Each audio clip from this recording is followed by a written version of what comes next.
मिट्ठू तोता उस जंगल का राजा था। मिट्ठू राजा ने अपनी पत्नी के लिए एक खास हार उसको तोहफे में देने के लिए बनवाया था। कबूतर, क्या वो हार तैयार है? जी राजा जी, आपका वो कीमती हार तैयार है, ये ले वो हार। फिर मिट्ठू राजा वो हार अपनी पत्नी हरियाली को देता है, जिसे देखकर रानी बहुत खुश होती है। ये हार बहुत सुंदर है, मैं आप ही का तोहफा ये हमेशा संभाल के रखूंगी। फिर कुछ दिन बाद वो रानी हार पहनकर अपने संतरियों के साथ जंगल की सैर करने जाती है। वो सामने वाला घोंसला किसका है? वो घर रानो चिड़िया का है रानी जी। और वो घर किसका है? रानी जी, ये घर कालू कौवे और गौरी जी का है। रानी ऐसे जा रही थी और अपने संतरी से अपने जंगल के बारे में जानकारी ले रही थी।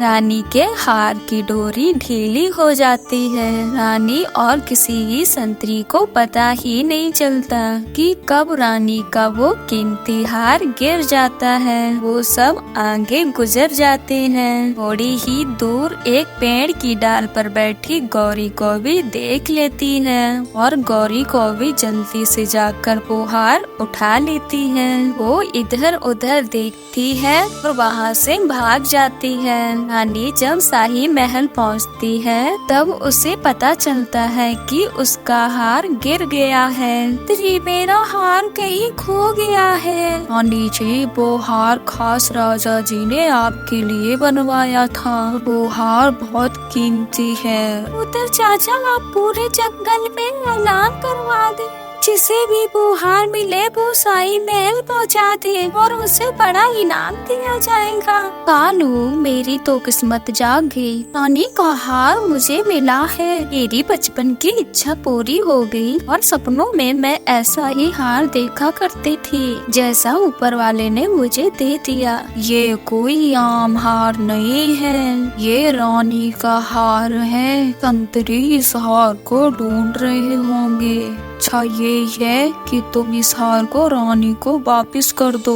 अगर पकड़े गए तो बहुत मार पड़ेगी। मैंने चुराया नहीं, रास्ते से मिला है मुझे। ये हार किसी भी कीमत पर वापस नहीं करूंगी। सुनो सुनो सुनो, जंगल के सभी वासियों सुनो, रानी का एक कीमती हार जंगल में कहीं खो गया है। जो बच्ची हार ढूंढ कर देगा उसे रानी बड़ा इनाम देगी। नौगारी, पूरे जंगल में खबर फैल गई है, तुम अपने साथ साथ मुझे भी मरवाओगी। किसी को कुछ नहीं पता चलेगा, तुम चिंता ना करो। मैं इस जंगल में अब उस हार को पहनने वाली नहीं हूँ।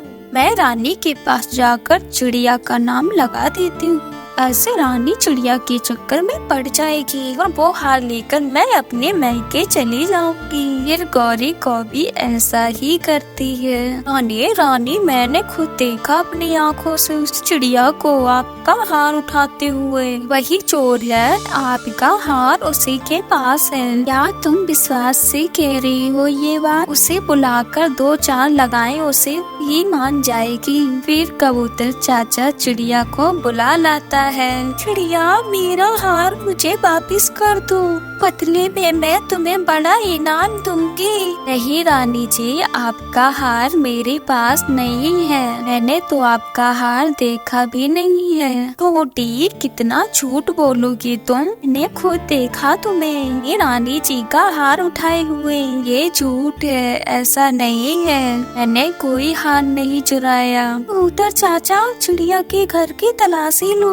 चिड़िया, तब तक तुम यही रहोगी। फिर कबूतर चिड़िया के घर की तलाशी लेने जाता है। रानी जी, मैं जाऊँ, मेरी माँ बहुत बीमार है। ये आज अपनी माँ के पास जाना है। जाओ, तुम जा सकती हो। कबूतर चिड़िया के सारे घर में देखता है, मगर हार तो वहाँ था ही नहीं। हार तो गौरी कोबी के पास था। फिर कबूतर वापिस चला जाता है। रानी जी, चिड़िया के घर में हार नहीं है। रानी जी, अगर इल्जाम मुझ पे लगा है तो मैं ही हार ढूंढूंगी। आप मुझे कुछ दिन का समय दें। अगर आप मेरा हार ढूंढ लाओ तो मैं आपको बड़ा इनाम दूंगी। जाऊंगी। फिर चिड़िया वहाँ से चली जाती है। कालू जी चिड़िया तो फंस गई। नानी और बड़े डंडे से मारेगी चिड़िया को, और ये हार मैं लेके जा रही हूँ अपनी माँ के पास। ध्यान से जाना और ये हार पोटली में रख लो, कोई देखना। लेकिन गौरी को भी वो हार एक पोटली में रखकर अपने घर से निकल जाती है। पेड़ों के पीछे छुपी चिड़िया गौरी कौवी पर नजर रखी हुई थी। से आज ही क्यों अपनी माँ के पास जाना है, दाल में काला तो कुछ है, मैं इसका पीछा करूंगी और सच रानी के सामने लाऊंगी। ऐसा सोचकर चिड़िया गौरी कौवी के पीछे जाती है और गौरी तेज उड़ती हुई अपनी माँ के घर पहुँच जाती है। माँ कैसी हो, और छोटी तुम कैसी हो? हम तो ठीक है बेटी, मगर इस पोटली में क्या है? ऐसा बोलो माँ, इस पोटली में रानी का हार है, बहुत कीमती है ये हार। ये हार कुछ दिनों के लिए आपके पास रखने के लिए आई। क्या तुमने चोरी किया है ये रानी का हार? सही माँ, मुझे तो ये रास्ते से मिला था, मगर अब मैं ये हार वापस नहीं करूँगी। ये बात पुरानी हो जाएगी, तब मैं आपसे ये हार ले जाऊंगी। दिया भी दूर छुपी एक पेड़ पर ये सब देख रही थी। गौरी जरूर वो हार छुपाने के लिए अपनी माँ के पास लाई होगी। मुझे अपनी सच्चाई साबित करने के लिए रानी का हार हर कीमत पर ढूंढना होगा। बड़ी, ये हार तो बहुत सुंदर है, मैं एक बार पहनकर देख लूं। है न लो छोटी, मगर ये हार पहनकर बाहर नहीं जाना, कोई देख ना ले ये हार। ये गौरी कौवी की छोटी बहन वो हार पहनकर खुद को आईने में देखती है। सच में बड़ी, ये तो बहुत सुंदर और कीमती हार है। शाम हो जाती है। दिया भी शाम होते ही अपने घर वापस चली जाती है और गौरी भी अपने माँ के घर में सो जाती है। मैं कल सूरज निकलने से पहले ही गौरी कौवी के पीछे जाऊंगी, वो जरूर वो कल हार पहनकर निकलेगी या फिर वो हार बेचने जाएगी। यह ऐसा सोचते हुए सो जाती है। सुबह हो जाती है। गौरी और उसकी माँ अभी तक सोई हुई थी कि गौरी की छोटी बहन जाग जाती है और वो हार पहनकर शीशे के सामने बैठी हुई थी। बड़ी बहन के सोए सोए मैं ये हार तक अपनी सहेली को दिखाकर आती, मेरी सहेली ये हार देखकर बहुत खुश होगी। गौरी की छोटी बहन वो हार पहनकर घर से निकल जाती है। उससे निकलते ही उसके गले में वो हार चिड़िया देख लेती है। वो मेरा सब ठीक निकला, ये तो रानी का ही हार है। फिर चिड़िया जल्दी से वापस जाती है और कबूतर को साथ लेकर आती है। गौरी की छोटी बहन अपनी सहेली के पास बैठी हुई गप्पे लड़ा रही थी। मेरी बड़ी बहन के पास ऐसे 3 हार हैं। मेरी जीजा जी बहुत अमीर है, कालू है उनका नाम, कालू। सुरीली, एक बार मुझे भी देना, मैं भी ये हार पहनकर देखना चाहती हूँ। चिड़िया और कबूतर भी वहाँ पहुँच जाते हैं। लाओ ये हार मुझे दे दो। और गौरी कहाँ है? उसे तो अब रानी ही पूछेगी। गौरी बहन तो घर में है, हार तो पकड़ा गया, अब गौरी बहन मुझे भी बहुत मारेगी। चिड़िया और कबूतर वो हार लेकर वापस रानी के पास जाते हैं। ये काम गौरी कौवी का था, लो मंत्री जाओ और गौरी को पकड़ के लो। संतरी जाते हैं और गौरी को पकड़ कर लाते हैं। गौरी चोरी कभी छुपती नहीं है, एक ना एक दिन पकड़ी ही जाती है। गौरी कौवी तो चुप ही थी, बस वो रो ही जा रही थी। फिर रानी चिड़िया को ढेर सारा इनाम, गौरी कौवी को झूठ बोलने, चिड़िया पर झूठा इल्जाम लगाने पर सजा देती है। प्यारे दोस्तों, इस कहानी से हमें सीख मिलती है, हमेशा सच बोलो और किसी की भी चीजों पर नजर ना रखो। अगर गौरी लालच ना करती तो वो भी चिड़िया की तरह रानी से इनाम ले सकती थी। हाँ, ये छोटा पेड़ ठीक है, मुझे ऐसे ही पेड़ की तरह तलाश थी। ऐसे कहते हुए कालू कौवा अपना कुलाड़ा उस पेड़ पर चलाता है। वो तेजी से उस पेड़ को काट रहा था। जालिम जालिम लकड़हारे रुको, ऐसा ना करो, ये पेड़ हरा भरा है, ये अभी बहुत छोटा है, जिन्हें तो अभी अपनी जिंदगी की पहले बाहर भी नहीं देखी और तुम इसे काट रहे हो। करना पड़ता है, अपना और अपने बच्चों के पेट भरने के लिए करना पड़ता है ऐसा। क्या चाहते हो मैं अपने बीवी बच्चों को भूखा मार दूं? अगर ये पेड़ नहीं काटूंगा तो उनका पेट कैसे भरूंगा? बहुत से सूखे पेड़ हैं इस जंगल में से कोई भी पेड़ काट सकते हो। अगर तुम ऐसे ही पेड़ काटते रहे वो सब खत्म हो जाएगा। ऐसी बातें किसी और को सुनाना, मेरा काम करने दो। फिर कालू कौवा उस पेड़ को काट लेता है और लकड़ी अपनी बैलगाड़ी पर रखकर ले जाता है। हम चल नहीं सकते, हम अपनी जगह से कहीं और नहीं जा सकते। अच्छा जी, आप हवाओं से कहें। किसी तरह जंगल के राजा को बताया जाए कि कैसे ये लकड़हारे हमें काट रहे हैं। 2 दिन हो गए, हवा भी नहीं आई जिसे मिलने। अब तो हमें मरना ही होगा, हम सब मर जाएंगे। वो दोनों पेड़ ऐसे रो रहे थे, तब तक कबूतर और चिड़िया उड़ते उड़ते वहाँ आ जाते हैं। चिड़िया, वो बड़ा पेड़ क्यों रो रहा है? चलो हम जाकर उससे पूछते हैं। फिर चिड़िया और कबूतर उस बड़े पेड़ के पास चले जाते हैं। अच्छा पेड़, आप क्यों रो रहे हो? क्या हुआ है? ये बड़ा पेड़ रोते हुए चिड़िया को सारी कहानी सुनाता है। आप कृपया करें और जंगल के राजा को बताएं, लकड़हारा कालू कौवे से कहे हमें ना काटे। आप चिंता ना करें, हम जंगल के राजा मिट्ठू तोते से आज ही बताते हैं सब कुछ। राजा से कहते हैं कि कालू कौवे लकड़हारे को रोके पेड़ काटने से।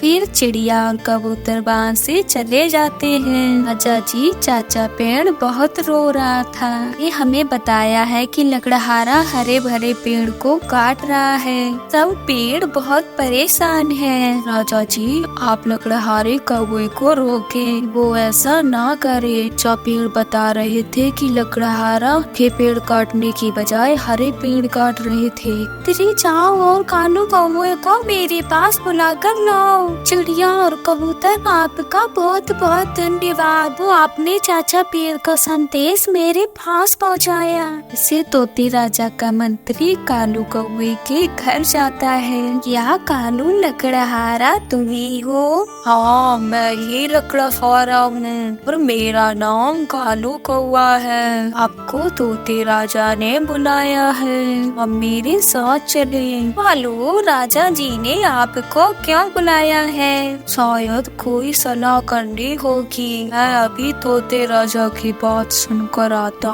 फिर कालू कौवा मंत्री के साथ चला जाता है। राजा पेड़ का संदेश आया है, सूखे पेड़ काटने की बजाय हरे पेड़ काट रहे हो, क्या ये सच है? तो चाचा पेड़ ने शिकायत लगाई है मेरी राजा से।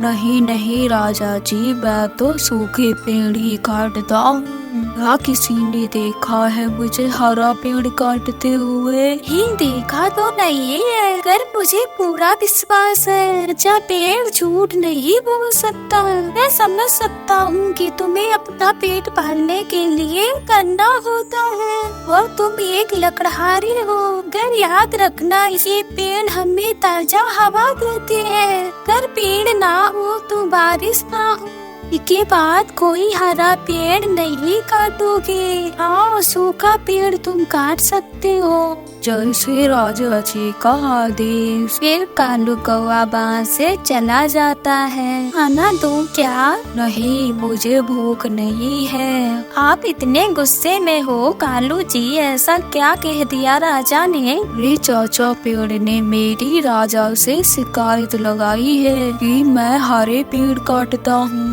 मैं छोड़ूंगा नहीं उस चाचा पेड़ को। अगर हम पेड़ नहीं काटेंगे तो खाएंगे कहाँ से, और सूखे पेड़ कहाँ से ढूंढे अब हम? मुझे भी कालू कौवा कहते हैं। कालू कौवा लकड़हारा हूँ मैं। अब सूखेंगे सारे हरे भरे पेड़ सूखेंगे। कालू जी वो कैसे? रात हो जाने दो फिर बताऊंगा मैं तुम्हें। फिर जब आधी रात हो जाती है तब कालू कौवा अपनी पत्नी गौरी कौवी से कहता है, वो जहर की बोतल कहाँ है? वो संदूक में पड़ी है, मगर तुम वो जहर की बोतल से क्या करोगे? मैं ये जहर हरे पेड़ों की जड़ों में डाल दूंगा और वो पेड़ सूख जाएंगे। फिर मैं उन्हें काट लूंगा और ऐसे तोते राजा मुझे कुछ नहीं कह सकेंगे। जरा ध्यान से करना, ये सब कोई देख ना ले।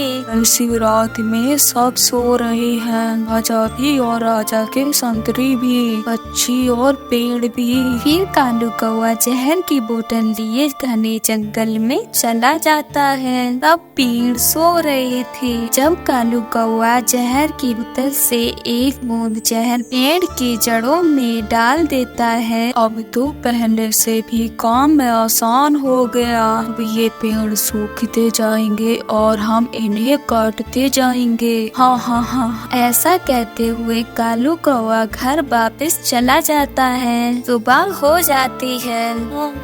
मेरा दम घुट रहा है, मेरा दम घुट रहा है। मैं रात को अच्छा भला सोया था, ना जाने मुझे क्या हो गया है। हिम्मत करो, हौसला करो, ये कुछ नहीं होगा। ठंडा मौसम है, ठंडे मौसम में ऐसा हो जाता है। शायद अब मैं चिंता नहीं रहूंगा, मैं सूख जाऊंगा।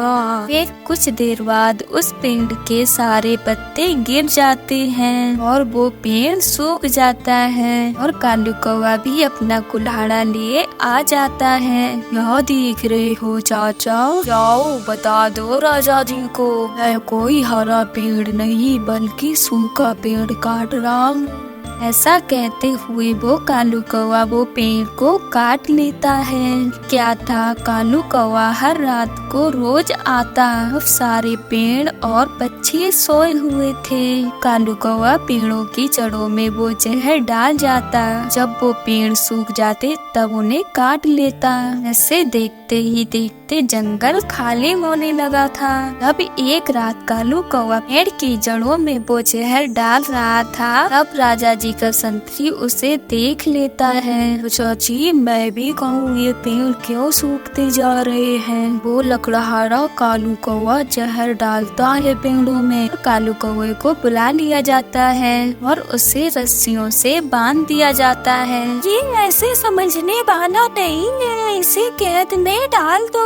ये जब तक जवान है ये इसी कैद में रहेगा और इसकी पत्नी को 2 वक्त के दाने सरकार की जाने से बेच दिया जाएगा। फिर ऐसे कालू कौवे लकड़हारे को पेड़ काटने की सजा मिलती है। प्यारे दोस्तों, इन पेड़ों से ही हमारा जीवन है। इनसे प्यार करें और पेड़ लगाएं कि हमारी आने वाली नस्लों में साफ सुथरा और पर्यावरण मिल सके। आपका धन्यवाद।